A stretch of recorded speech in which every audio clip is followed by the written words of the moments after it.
Now we go to the next speaker. This is a very interesting person whom we have. मैं इनके lectures भी सुन चुका हूं, बहुत अच्छा लगा जब स्वामी जी जो है मोहम्मद सल्लल्लाहु अलैहि वसल्लम के बारे में रिसर्च करते हुए बहुत हाई लेवल बात जो है बहुत आसानी तरीके से रखते थे। मैं उनको ये पूछना चाहूंगा, ये चेंजेस कैसा शुरू हुआ आपके अंदर? यानी आप पहले एकदम ऑपोजिट थे, वो जो किताब पहले जो किताब लिखे टोटली एंटी इस्लामिक था, बाद में अभी जो है आप एकदम पॉजिटिव अंदाज में, ब्यूटीफुल अंदाज में, बहुत सारे मौलवी भी आपको मैच नहीं कर सकते, पूरे मौलवी करके नहीं बोलता, बहुत सारे यानी उलमा में भी हर आदमी के पास जो है वो जो बोलने का तरीका जो है हर आदमी के पास नहीं हो सकता है। तो उस अंदाज में आप जो बोल रहे हैं बहुत डीप स्टडी करते हुए आप लोगों के सामने आ रहे हैं, तो what is the transition phase, कैसा हुआ है? ओम पूर्णमदः पूर्णमिदं पूर्णात् पूर्णमुदच्यते पूर्णस्य पूर्णमादाय पूर्णमेवावशिष्यते। ओम शांति शांति शांति। एक अखबार निकलता है उत्तरी भारत में, दैनिक जागरण, बहुत मशहूर, सबसे ज्यादा पाठक हैं उसके। उसमें एक लेख छपा था, दंगे क्यों होते हैं। बल्लाज मधोक, जो बुजुर्ग लोग हैं उनको जानते होंगे, बल्लाज मधोक को, उन्होंने एक लेख लिखा था और कुरान मजीद की कुछ आयतें दी थी। तो वो आयतें देखने के लिए कि क्या वास्तव में सही है कि नहीं, मैं इलाहाबाद में एक दुकान में गया और मौलाना फतेह मोहम्मद खान साहिब जालंधरी और मौलाना अब्दुल पारिक साहब की हिंदी का अनुवाद ले आया और उसमें हमने देखा तो वो कुरान मजीद की वो आयत वैसे ही मौजूद थी। तो मुझे लगा कि ये बात सही है और मैंने किताब लिखी, इस्लामिक आतंकवाद का इतिहास। बाला साहब ठाकरे को बहुत पसंद आई, उन्होंने उसका अंग्रेजी ट्रांसलेशन कराया, the history of Islamic terrorism के नाम से। बाद में एक सज्जन ने, अब मैं वहां आ रहा हूं कि मेरा सोच कैसे बदला। मुंबई के एक व्यापारी ने मुझसे कहा कि स्वामी जी आप जो काम कर रहे हो उसमें फंड की जरूरत है, फंड आपको नहीं मिल रहे, आप ऐसा करिए किताब इस्लाम पर लिखिए अमेरिका के लिए, कि वास्तव में इस्लाम से अमेरिका को खतरा है, तो आपको अच्छा खासा आपको वहां से रॉयल्टी मिलेगी, आपके सारे काम चल जाएंगे। लेकिन वो बड़ी किताब होनी चाहिए। उसको लिखने के लिए मैंने हजरत मोहम्मद सल्लल्लाहु अलैहि वसल्लम की जीवनी पढ़ी। जब जीवनी पढ़ी तो जो कुरान मजीद की आयतों को मैंने आतंकवाद से जोड़ा था कि इन आयतों की वजह से आतंकवादी बनते हैं, लेकिन जीवनी पढ़ने के बाद मुझे लगा कि ये आयतें आतंकवाद को रोकने के लिए हैं, आतंकवादियों को, सुभान अल्लाह, क्योंकि उनमें जो युद्ध का आदेश था वो आतंकवाद और आतंकवादियों के विरुद्ध था। तो मुझे लगा कि मुझसे बहुत बड़ी गलती हो गई, एक धर्माचार्य से ऐसी गलती नहीं होनी चाहिए। और वो गलती क्यों हुई? वो गलती का जिम्मेदार मैं नहीं था, उस गलती का जिम्मेदार अनुवाद करने वाला था, जिसने ये नहीं बताया कि आयत का मतलब कैसे समझें। किसी भी, हम यहाँ जो गैर मुस्लिम भाई होंगे उनको मैं बताऊं कि आयत का मतलब समझने के लिए जरूरी है कि आयत क्यों और किन परिस्थितियों में आई, ये जब जानेंगे तभी सही अर्थ मालूम होगा। तो ये जानने के बाद मैंने एक दूसरी किताब लिखी, इस्लाम आतंक या आदर्श, यानी इस्लाम में आतंक नहीं, आदर्श ही आदर्श है। और इसका हम दूसरा उदाहरण और हम दे रहे हैं क्योंकि हमने एक दूसरी किताब भी लिखी है। एक बार मैं जा रहा था, अभी थोड़े दिन की बात है, तो एक सज्जन से मेरी बातचीत होने लगी। मैंने कहा इस्लाम में आतंकवाद है ही नहीं। तो उन्होंने क्या किया, अपने मोबाइल में दिखाया एक इंटरनेट से कि आज से 100 साल पहले ब्रिटिश पार्लियामेंट में एक भूतपूर्व जो प्रधानमंत्री विलियम ग्लैडस्टोन थे, उन्होंने कुरान मजीद को लहराते हुए उसके बारे में कुछ नेगेटिव चीजें कही थी। तो मुझे बिल्कुल अपनी बात याद आ गई कि जैसे मैंने गलत समझा वैसे विलियम ग्लैडस्टोन ने भी गलत समझा, और उसके जिम्मेदार वो नहीं, अनुवाद करने वाले थे, क्योंकि उन्होंने सही अनुवाद उसको सही ढंग से एक्सप्लेन क्यों नहीं किया। तो मुझे लगा कि अब इस पर भी एक किताब लिखने की जरूरत है। तो मैंने एक दूसरी किताब लिखी है, कुरान जीने की कला। वो अंग्रेजी हिंदी में है, वो छप चुकी है जामिया नगर में, जो जमात इस्लामी के मरकज से छपी है। अंग्रेजी में इस्लाम एन आर्ट ऑफ लिविंग के नाम से अंग्रेजी में भी छपेगी। अब इन सारी चीजों जो मैंने इस्लाम को देखा, कुरान को देखा, उसके हिसाब से मैं एक छोटे से निष्कर्ष पे पहुंचा कि इंसान में इंसानियत लाने के तरीके का नाम इस्लाम है। सुभान अल्लाह। और ये जुमला नहीं है, ये जुमलेबाजी नहीं है कि मैं अपने तरफ से मैंने कोई एक मुहावरा कह दिया, एक जुमला फेंक दिया।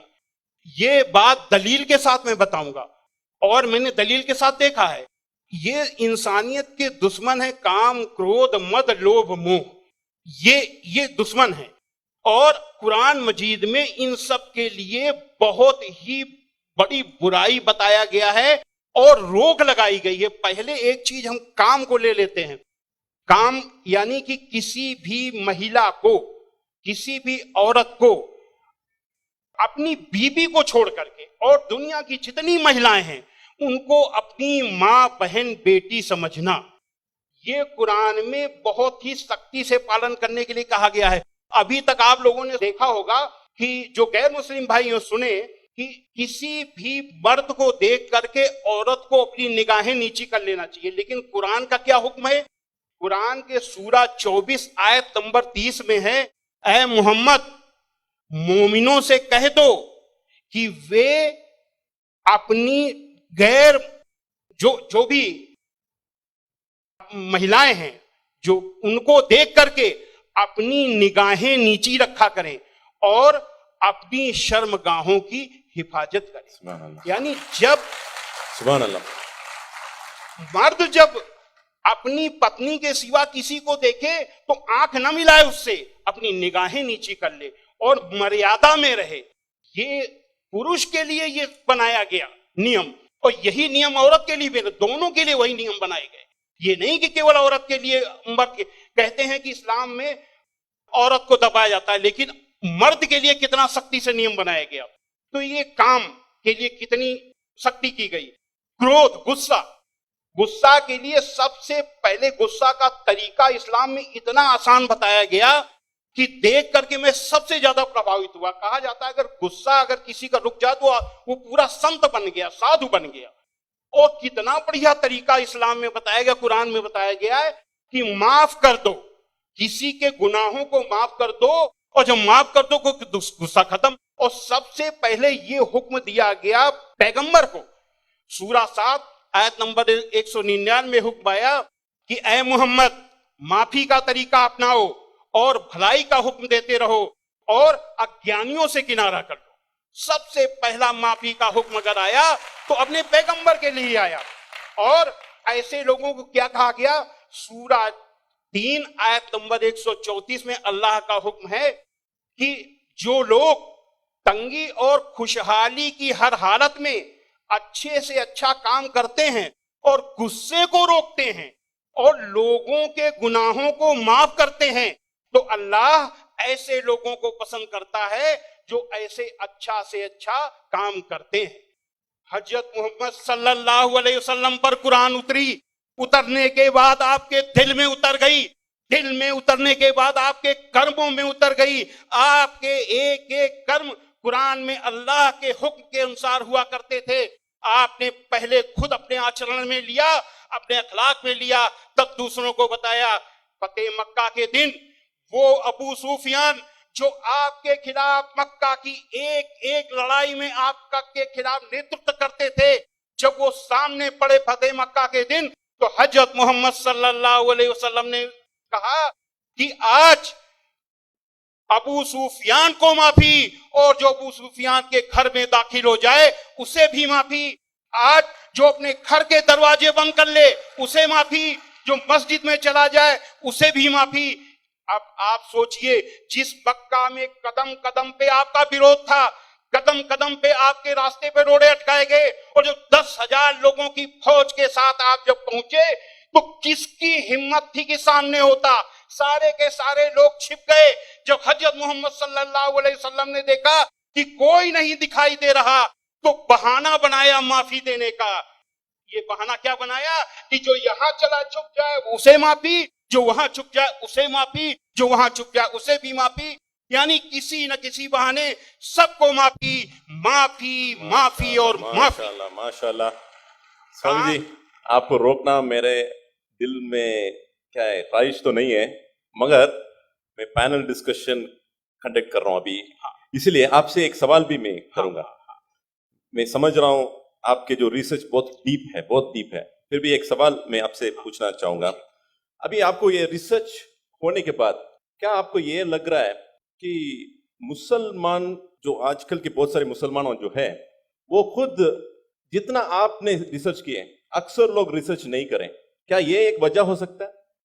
मेरे हिसाब से मैंने जो जो भी मसाइल यानी समस्याएं दुनिया में देखी हैं, उन सारी समस्याओं का पॉजिटिव हल कुरान मजीद में मौजूद है।